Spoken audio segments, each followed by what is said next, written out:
Check out this 2-bed, 1-bath home. Located in the desirable eastside location of Edgewood Grove subdivision and situated on a corner lot. The home features lots of updates.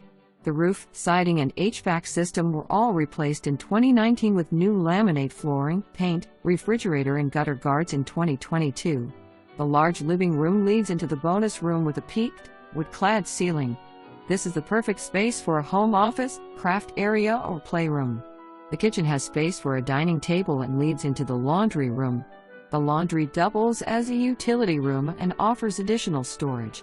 The home is steps away from the Heritage Trail and a short walk to Deming Park or Memorial Stadium.